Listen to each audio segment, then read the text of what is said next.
Senator Hawley.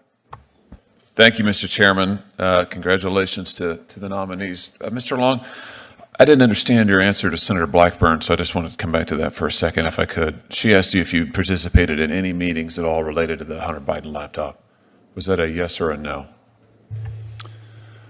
Senator, as a Department of Justice employee bound by Section 1-7 of the Justice Manual, as well as a judicial nominee, it's not appropriate for me, and I'm bound not to talk about. Why isn't it appropriate for you? As a judicial nominee? Does that have anything to do with any case that you have, right? I'm asking you what you did in your former employment as the Deputy Chief of Staff to the FBI Director. Did you participate in any meetings related to the Hunter Biden laptop? Senator, again, as a Department of Justice employee. It sounds like you're not going to answer me. Is this going to be a I'm not going to answer you type deal? Senator, I'm bound to follow the Code of Judicial Conduct. The Code of Judicial Conduct doesn't have any bearing on this question whatsoever. What possible bearing could it have? That's a question mark. Well, Senator, as the Code of Judicial Conduct requires integrity and independence in the judiciary, it requires judicial officers to act with... It's not a get-out-of-jail-free card when you don't want to answer questions when you're under oath before a committee who's considering you for a lifetime appointment to the federal bench. I'm going to try one last time. Did you participate in any meetings during your time as Deputy Chief of Staff or Acting Chief of Staff related to the Hunter Biden laptop, yes or no? Senator, again, I'm not permitted to answer. Oh, you are permitted to answer. You don't want to answer because it would be inconvenient for you. And I have to tell you, I find that extremely troubling, Mr. Long, extremely troubling. Not a good start. Let's see if we can do better on a different topic. While you were at the Department of Justice, or at the FBI in your capacity as Deputy Chief of Staff and Acting Chief of Staff, did you ever observe FBI resources being used to monitor pro-life groups or pro-life individuals? No, Senator. I don't have any information about that. What about Catholic parishes or Catholic groups? No, Senator. So, now, I notice you're happy to answer those questions, but you're not happy to answer the Hunter Biden question. They're not qualitatively different. I'd just like to note that for the record. You familiar with this memo generated by the FBI field office in January of 2023 regarding the infiltration of Catholic parishes by the FBI? I'm sure you've seen this in the news.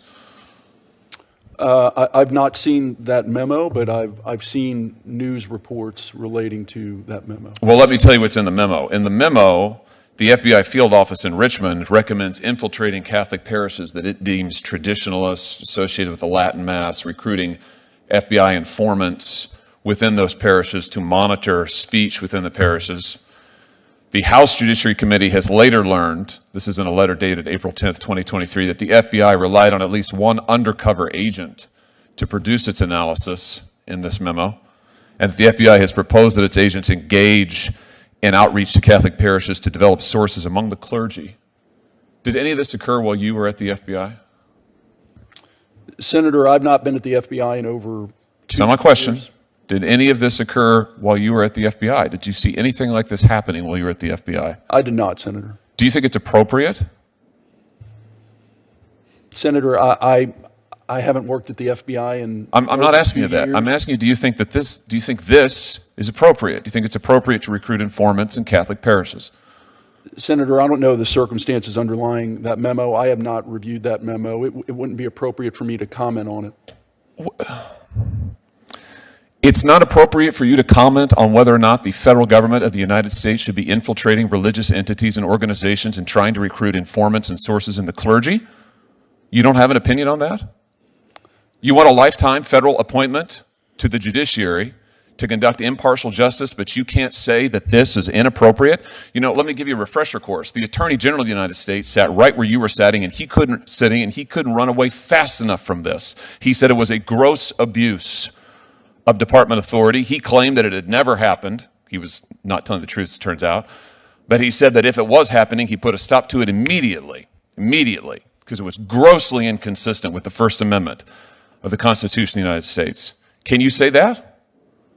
Senator, that wasn't that memo and the conduct that it relates to wasn't anything that I would have discussed. I'm not asking you that. I'm asking you whether or not you can say as a jurist, as a lawyer, as a member of the bar, as an American, whether this is appropriate to be recruiting informants in Catholic churches, to be using federal government resources to go after clergy in Catholic churches, to be designating and treating members of Catholic parishes as terrorists.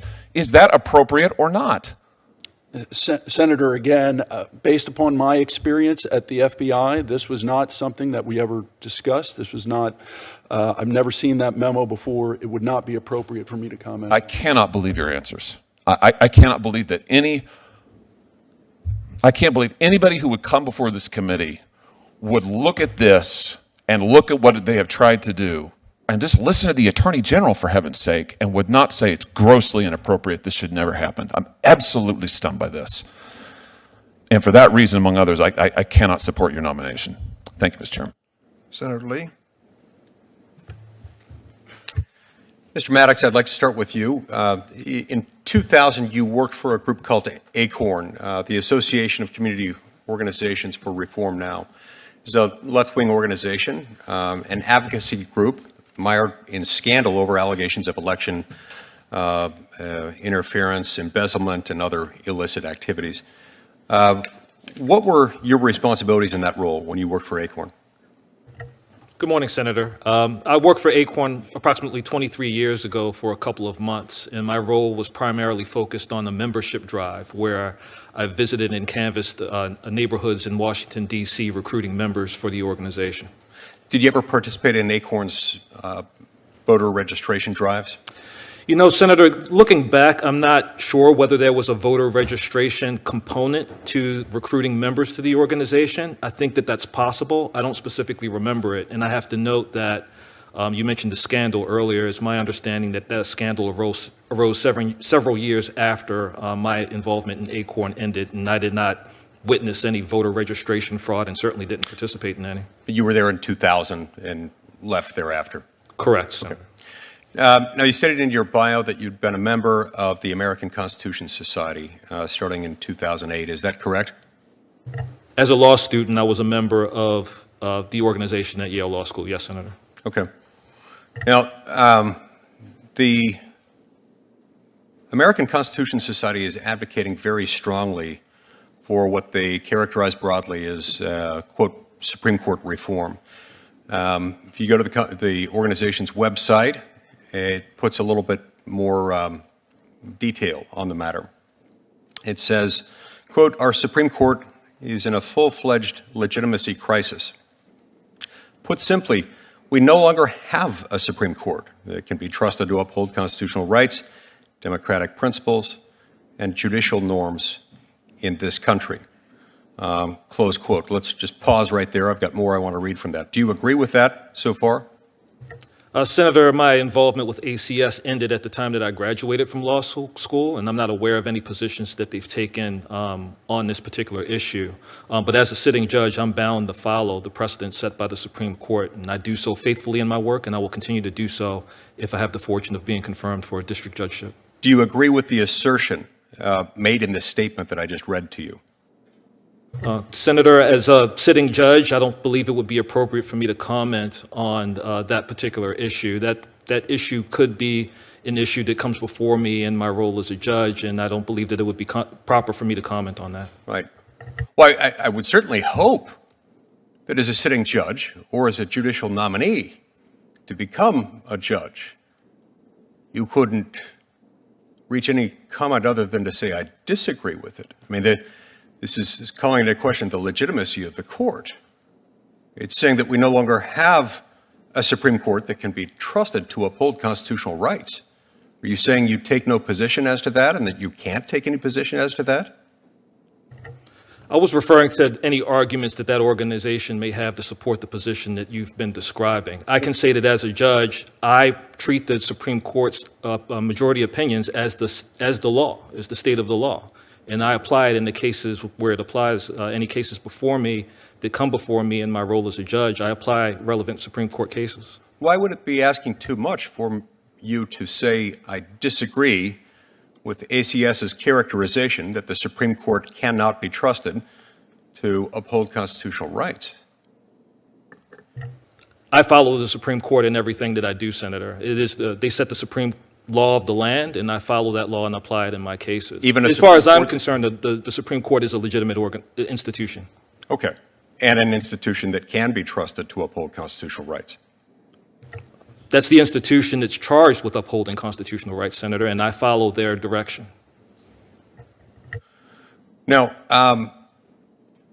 let me continue with the quote. It goes on to say, "This is the result of the right packing the Supreme Court and of the court's resulting conservative supermajority being driven by a staunchly partisan agenda that is increasingly hostile to fundamental rights and judicial norms," close quote. Let's unpack that one, and let's go to the first part of that sentence. This is the result of the right packing the Supreme Court. Do you agree with that characterization? Has anyone packed the Supreme Court in your lifetime? I understand that the Supreme Court justices have been duly appointed to those positions. They were nominated by the president at the time of their appointment, and the Senate confirmed their nominations. And that's the process that each one of those justices underwent that got them to the Supreme Court, and that is the law. That law was followed in each of those instances. And in fact, the number of justices on the Supreme Court has not changed in over 150 years. So, do you agree with the characterization that they have packed the Supreme Court, that anyone has packed the Supreme Court in your lifetime, in the last 100 years, in the last 150 years? Again, Senator, I'm not familiar with the positions that this organization has taken on this particular issue. I'm not told sure you that position. They said that the court's been packed. But I'm really not sure what they mean by packed. I think that the persons who occupy the seats on the Supreme Court currently were duly appointed to those positions. Okay, I'm out of time. Let me just finish with one thought here. They characterized the court at the end of that sentence as, quote, increasingly hostile to fundamental rights and judicial norms. Do you agree or disagree with that statement?